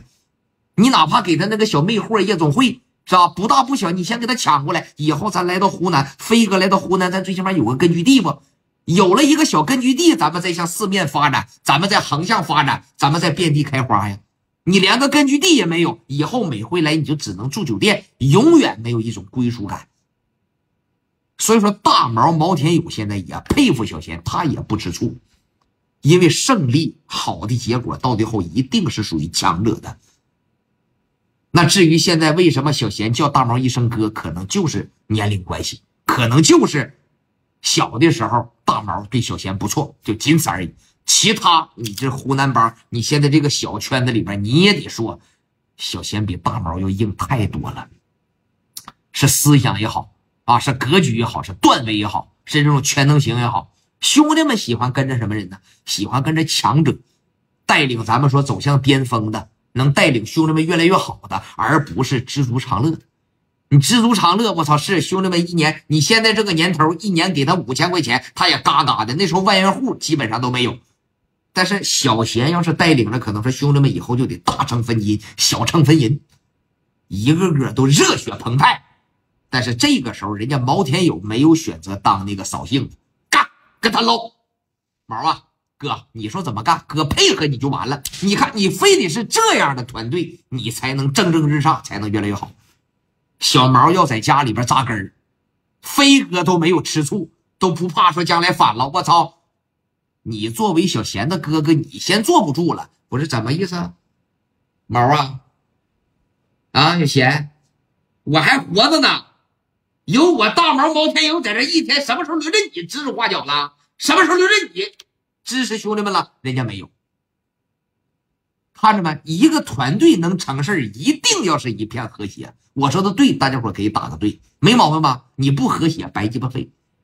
飞哥支持，兄弟支持，我操，身边的好哥哥在这块一个劲儿的拽你裤腿，哎，不让你发展，摁着你，那他妈也白费，是吧？飞哥当时说了，贤呐，我什么都不说，白道这边别管了，哥一定想办法护你周全。然后至于火拼，至于怎么打，你自个儿看着办吧，你自个儿看着来啊！我相信你应该也有这样的能力。给电话，当时扒着一撂下。撂下了电话之后，马上通过谁的关系啊？马上通过常胜大哥的关系。哎，因为常胜之前说过，在湖南这边也有业务，和长沙当地的领导啊、大大爷关系也都不错。飞哥把电话当时直接支给胜哥了，说那意思小贤呐，有心在家里边支一摊，正好也赶上这么个机会，是吧？所以说他就想借着这个机会呢，发展一下子，他就想借着这个杆呢，顺着往上爬。我挺支持他，但是也需要胜哥的支持。常胜当时一听，操他妈！我就觉得小贤这小子能行，我就觉得小贤这小子能他妈站起来。这么的，你需要什么帮助吧？你看看咱能不能在长沙这边给找市总公司啊，甚至说分公司啥的都行。最起码小毛给他打了，我这边应该是有80%以上的信心。但别说打完了以后都他妈的让阿 Sir 回勺了，咱他妈没去长沙呢，小毛让人给整死了，那也不是说咱们所希望看到的。只要白道不打压他，剩下的你就让小毛发展，你就让小毛蹦高高干，他一定能给咱一个好的结果。人就是这样，其实人也是大自然的产物，是吧？是站在食物链顶端的，也是很聪明的，也是最全面的。一个人，一个聪明人，你像小贤这种既有脑袋还能打，你只要是说不限制他，你给他往社会上一扔，可能是没有飞哥的跳板，自个儿几年他也能折腾起来。人物就是人物，可能是有飞哥这个跳板，他会起来的更快，是吧？但是你绝对不能否认人家的能力，是不是吧？你别限制他，你就给他往社会上一扔。你包括很多的老百姓，你别限制他，你给他往社会上一扔，发展去吧。就像开放的时候，是吧？刚改开的时候，你发展去吧，想怎么发展怎么发展，你信不，兄弟们？我可能说的有点多了啊。几年就又一批大富豪就出现了，但是现在没办法，条条框框限制的你什么都不能干。人你只要别限制他，你试试来，马上就一片祥和，马上就一片繁荣。你不信你试试，因为啥？人的本性都是让自己活得更好，动物是让自己吃得更饱，人你得让自己活得更好啊，是吧？没有这些个条条框框，没有这些个东西束缚的时候，来吧，想怎么干怎么干，没人绑着你的手脚。我操，几年一大批啪的直接起来啊！常胜大哥呢，这边在长沙帮着给找的人啊，说我有个小兄弟现在在长沙这边呢要发展一手啊。当然了，他也不会对什么摆档的下手。我也希望呢，咱们这边领导啊，包括说市总公司分公司啊，咱们不要限制他，他也不会说做出太大的妖来。然后他所针对的呢，也是你们当地的一个社会，叫陶峰。一说这个陶峰，人当时分公司、市总公司也都知道了，怎么的？从广州来10多个湖南小孩，你要干陶峰？对，没错，行不行啊？咱别鸡巴扯淡，就10多个人呐，场上啊，真就10多个。我觉得这个事儿得多研究研究，我觉得这个事儿得再多琢磨琢磨。怎么的呢？你就10多个人，你怎么和陶峰干呢？那小子随便一张罗30、40号、40、50号人，没事。小贤这小子敢干，行。那你要这么说，我不抬杠，我指定是不管啊！你就打吧，人脑袋打成狗脑袋，报案我就只当听不见呗。一会儿实在不行，我给电话线啥的拔了。但是长胜啊，咱哥俩关系不赖。我上一回从湖南去到深圳，你给我招待的非常的到位，我拿你当兄弟。跟你说句实话，最好是多张罗点人，最好是这样，让这个什么叫刘一贤的多备点兄弟，10多个真不行。哎呀，他真行，你就听信儿吧。给电话叭就撂下来。人白道说了，我不管，给飞哥当时回电话，小飞爷你放心吧，长沙这边白道上说了不管，让小毛折腾吧。但是就担心人有点少，其实飞哥也担心人有点少，但是怎么办呢？自个儿兄弟，你只能选择信任他。飞哥把电话当时一回给小贤，小贤拿着电话当时帮着一接上，喂，飞哥，贤呐，哎，放开手脚干吧，咋整都行，我就一个要求啊，无论你做什么样的决定，无论你想怎么打，安全，你的安全，兄弟们的安全，你哥毛天友的安全永远是第一位的啊！瞅准时机再下手，没有机会咱宁可说稍微再等一等，行吧？你放心吧哥啊，我明白了。给电话叭着一撂下，毛天友当时过来了，这是哥，这是这个小团伙小湖南帮的大哥。毛天友都过来问兄弟，你说怎么打吧？你说怎么打，哥就怎么配合你。很简单，现在他身边不是有30、40号人吗？有10多个现在满大街正在找咱，这10多个不用管，直接奔他总部去。你不是什么魅惑夜总会吗？你包括还是啥吗？啊，直接过去找他去，见着他就往死里边打。我就不信了，当一个人把生命都抛之脑后的时候，他还能说有打不下来的地盘？他一定是战无不胜的。小贤这打法也简单，见着你我就朝死里边磕你，我就朝死里边打。一个人我没有后路，我不去计较什么后果我他妈现在我都不在乎我这条命，我一定是战无不胜的。过去就是一个偷袭，拿手里边朝他妈死里边打。走，兄弟们下去把家伙事搬上来，擦擦枪其实人家这帮社会人对待自个儿的家伙事就像情人一样，那就像宝贝儿一样。这个东西是关键时刻防身，越到关键时刻能保命。再一个，关键时刻这也是开疆扩土的工具。关键时刻这个东西要是他妈卡壳了，我操，那就完了。所以说咱别说平常得供下起来，那基本上也差不多了。哥几个在上面擦枪10多条5连发，然后子弹有的是子弹大概能有个200多发，220多发带过来。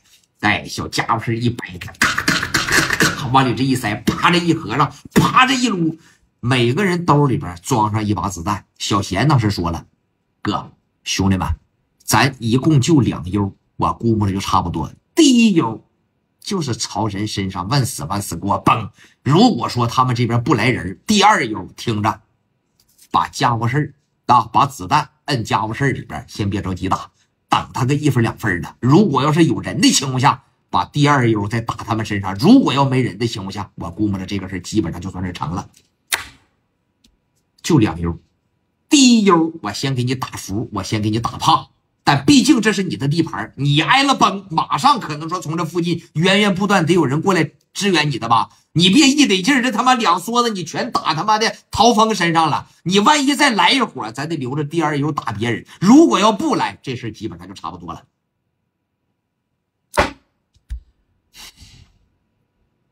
就2轮，就2悠，走！我操，是家伙事往他妈小嘎吱窝里边一夹，往面包里边一上一挂挡，直接这一掉头，然后他们混上混的就给这车玻璃车膜贴的特别黑，从里边看外边，那可以说是倍儿清；从外边看里边模糊，看不太清楚。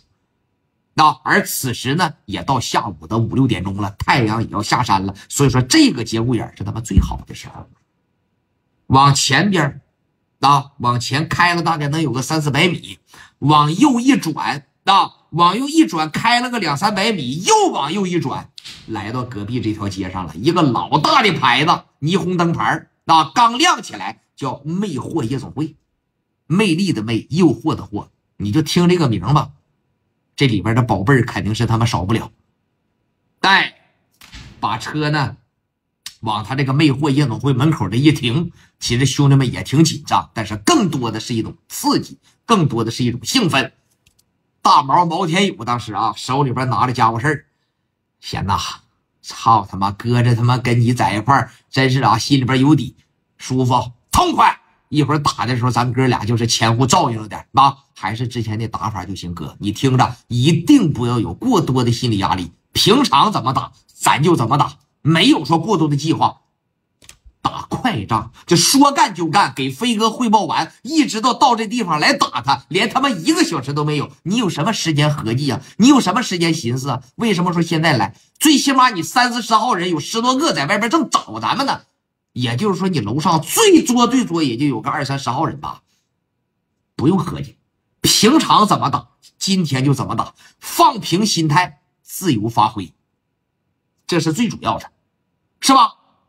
当时大毛在这，操他妈兄弟，你给哥整的这心里边有点他妈的热血沸腾，啪啪啪，兄弟们这一撸着，你就听那车里边全是咔咔咔咔咔咔，全这种动静，差不多了，来吧，打车里边这一下来。那时候那尼桑万里特后边的车门子是带锁道的吧，带滑道的吧，啪这一拉开，12、3个湖南人在小毛、刘一贤和大毛天友的带领下，直接奔魅惑夜总会就去了。往里边进的时候没有多余的废话有个小子当时一上来，干什么的呀？干什么的呀？你听着小毛当时大喝一声，来，你们不是找我吗？老子就是刘一贤，砰，梆着一枪，哎呦我操！一枪给这小子就他妈崩个跟头啊！紧接着从屋里边这就出来人了。1楼的办公室，你看这个地方是吧台，往右错一点的后边啊有个消防通道门，其实不是消防通道，里边就是陶峰的办公室里边。小毛当时一眼就盯着这地方了，来吧，看看怎么事来啊！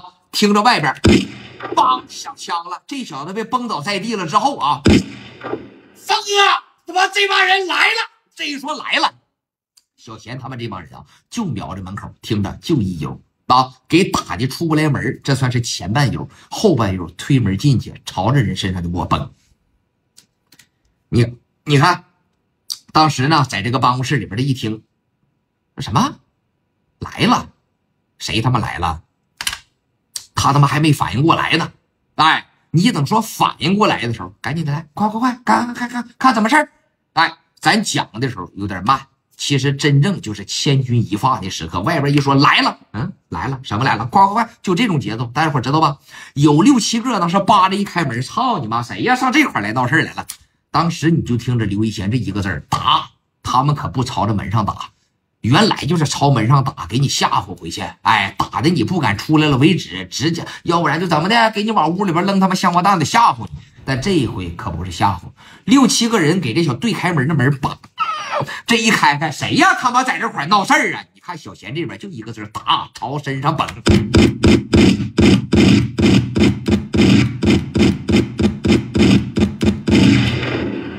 听着，这只是前半悠啊！6、7个开门的当时应声倒地，紧接着后半悠，小贤说了：“走，赶紧的来，快点的！”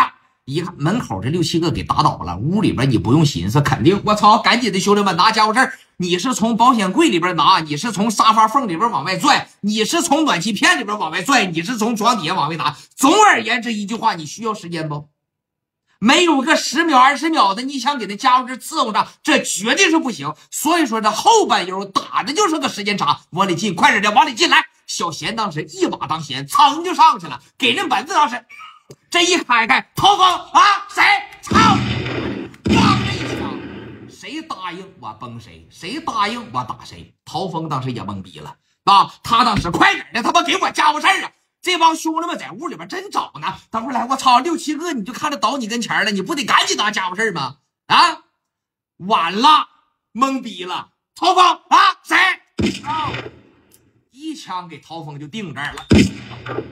哎呀，我操！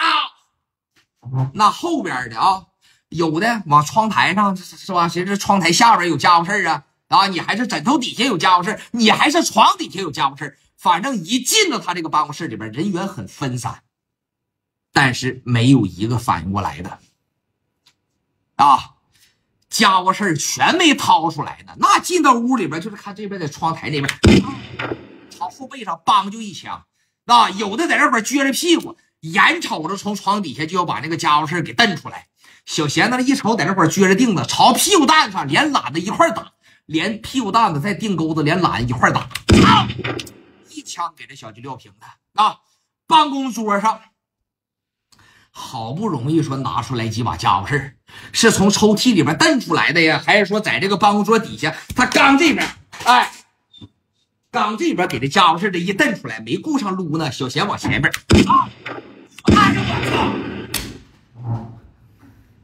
东西直接就给打掉了啊！从那办公桌底下，大家伙知道吧？你这不办公桌吗？人放腿的地方，这不在这儿呢？从这儿刚给这家伙事蹬出来啊！小贤那都进屋了，往前走个3、4步，到你跟前梆着一枪撂这儿，剩下的可能是有扎堆的了。手里边既没有刀也没有枪，既没有刀也没有枪，怎么的？等着挨揍就完了呗。我今天这5连发怎么老有点哑火呢？啊！我今天这小5连发这怎么有点他妈跟不上趟呢？我看看怎么事儿。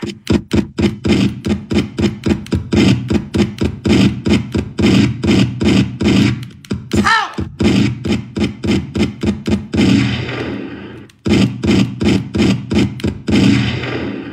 基本上就这种节奏吧。啊！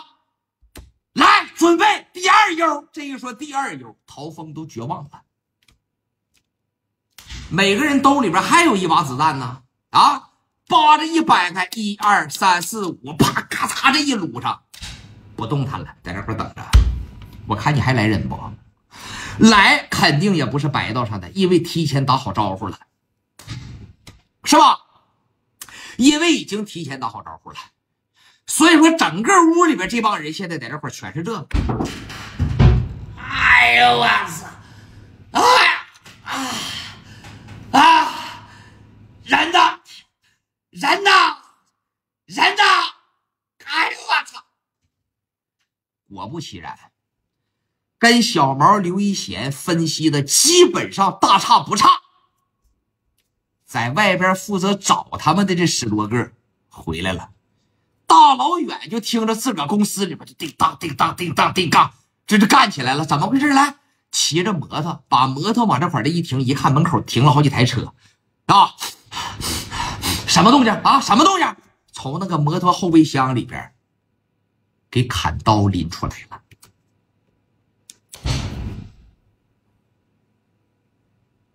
你横是拿点5连发呀？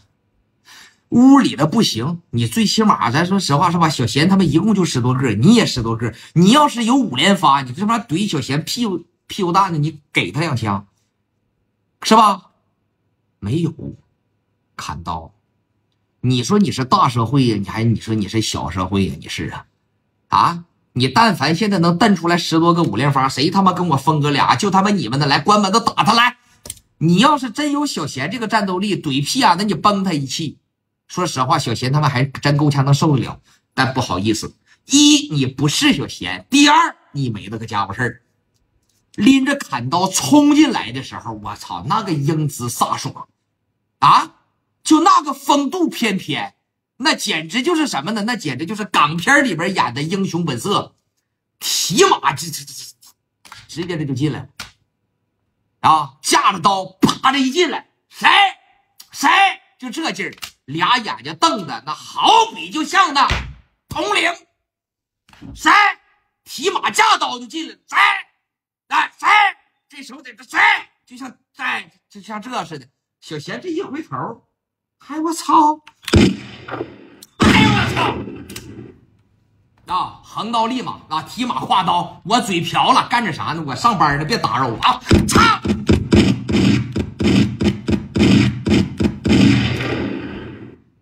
打屋里边，这一出来，这一看，10多个人手里边拿着刀给这块，没有3秒钟。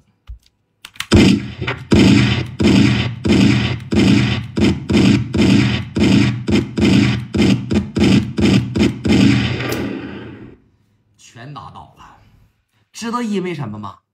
这帮小兔崽子一进门，拿刀当时这一进来，往里进，一个他们也别跑了，一个也别跑，往里进来。他们以为的是啥呀？他们以为的是陶峰在这块打小贤呢。一进屋回过身来，把给这大卷帘门子落下了。你还能跑了？你往哪跑啊？啊，你往哪跑？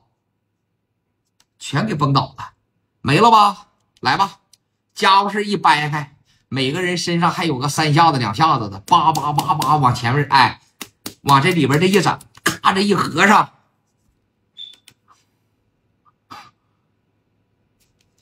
往屋里边一去，来到陶峰跟前，还找我不？还找不着我了？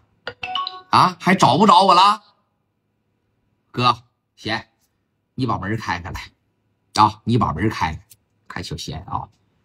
毛天友当时给这大卷帘门子把着一走起来啊，左手薅着头发，像拖死狗似的往外拉他。给这小现在就这小子连反抗都不会了。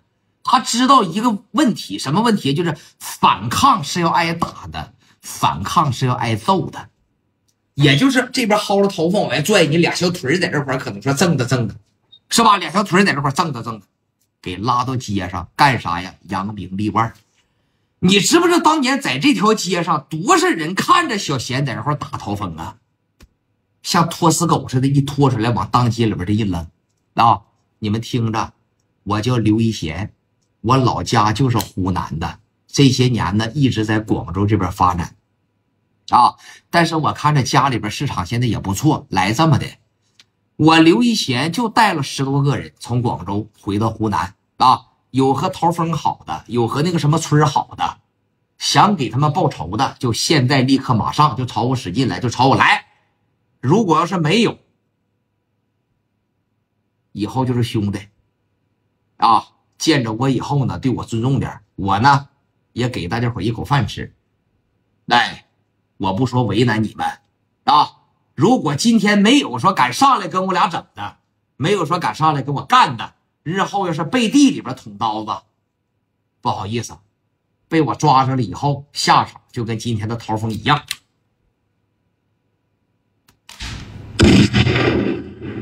什么鸡巴玩意儿这是啊？你他妈太不能配合我了啊！下场听着没？就和今天的陶峰一样，咣就一枪朝着后背上搁，咣就一下子，当时给陶峰打啥样了？一枪就给打晕过去了啊！直接就给打晕过去了。这他妈一打晕过去不要紧，哎，所有的人在这块看着他。你现在你敢上啊？啊，你现在你敢上啊？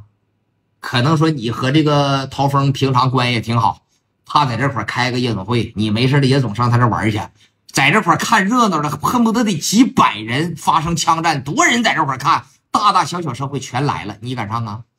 陶峰什么实力？让人像他妈拖死狗一样从屋里边拖出来的啊！扔当街里边咣就一枪就给你打这逼样，你他妈怎么整？你怎么整啊？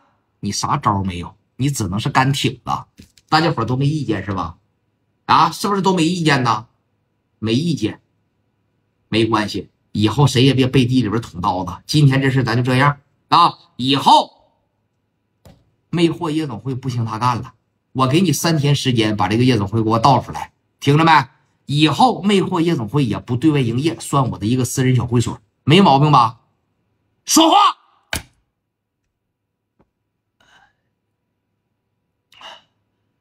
没毛病，又晕过去了。所有的人都在纳闷一个问题，都在纠结一个点，知道是什么点不？知道什么点不？他纠结啥知道不？啊，打成这样了，怎么一个阿 Sir 没来呢？啊，仿佛这个阿 Sir 就像提前商量好的一样，一个没来，怎么回事？那你就得说，你就得寻思吧，你就得想吧。你说这个叫小贤的把这个陶峰打了，是有备而来呀，还是说就是单纯的突然袭击呀？有人说突然袭击不对，打成这样，阿 Sir 早鸡巴来了，那肯定是有准备的。先打了小崔，然后再朝着陶峰使劲，人家这是奔着说啥呀？人家这是奔着必胜的把握啊，人家这是奔着说必胜的决心过来的。所以说人家看人家这种程度能打整个长沙，我问问大家伙来，有几个能说打过人家刘一仙的？你们自个儿报过名来，谁也别吹牛逼，咱们平心而论，说良心话，有几个能打过人家刘一仙的？没有吧？好，打成这样，白到一个没来，最起码市总公司是吧？市里边大肯定是在背地里边支持着他，你们有这样的关系吗？没有，没有，他们不喊贤哥等啥呢？贤哥，以后你就咱老大啊！陶峰他妈狗鸡巴不是，成王败寇，成者为王，败者为寇，这个道理咱们还是懂的。以后欢迎你多回这个长沙，是吧？来了以后你就咱大哥，咱就是你好兄弟。平常呢你就在广州这边忙活着，没事你也不用勤回来，是吧？家里这一摊有兄弟们给你料理着啊，贤哥，那底下哇哇全是喊大哥的了，一炮就打响，一炮就站起来。当年小毛是没碰上我，也是哈。如果小毛要碰上你的，行不行？这个叫磨磨西瓜，你指定给他就拿手里边了啊！你指定就给他拿手里边了啊！那以后操，陶峰那就是个狗懒子，以后在长沙你得说刘一贤，你得说毛天友，这是选手，这是大哥。操，当时给整啥样啊？一炮就打响，魅惑夜总会拿过来了，简单的重新装修了一下，还是陶峰他们这边拿的钱。后期白道说可能也找他谈话了，哎，也是白道这边，哎，也是陶峰这边拿的钱重新给装修了一下，把厂子直接给小钱了。回来了一回，直接打下一个夜总会。啊，虽然说是不对外营业吧，但是这个夜总会呢，就是拿过来招待招待咱们长沙的大大呀，啊，招待招待说咱们长沙的领导啊，哎，就是干这用的。